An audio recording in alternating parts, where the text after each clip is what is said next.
to Kuya Vic, Ate Thea, and Kuya JM. Or Kuya Lloyd, ay Papa Lloyd. Papa Lloyd, Ate Bea, I think. Tapos Kuya JM. Salamat po sa lahat. Salamat po sa pagtuturo. Kahit si Kuya JM hindi rin ganong nagturo sa amin. Siguro. Salamat po sa magpapahirap. Yun lang po. Salamat po. I love you po. Mamimiss po namin kayo.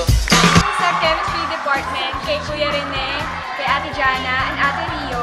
Thank you po dahil you made chemistry easier para sa amin. Thank you po sa efforts niyo sa consultations and araw-araw po na pagtuturo sa amin ng chemistry. So, thank you po for being a part of our Hello po, Kuya George, saka Ate Bea. Thank you po sa lahat ng tinuro niyo sa amin sa chem. Kahit sobrang hirap po ng significant figures, saka po yun sa periodic table. Super thank you po kasi napakalaki po ng in-improve namin pagdating po sa kaalaman po namin sa science. So super thank you po kahit sobrang sakit po sa ulo ng mga lessons. Laking pong tulong po. Salamat po.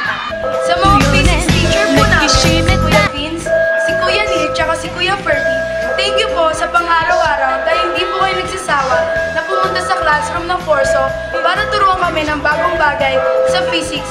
Thank you rin po sa tuwing nahihirapan kami, nandiyan po kayo para i-guide kami. Lagi po kayong handa for contribution. Thank you po. Po sa mga physics tutor namin na sina Kuya JP, Ate CJ at Ate Regina sa pagtuturo po sa amin ng physics kahit po na sobrang hirap at minsan po nahihirapan na po kami makuha po yung lessons.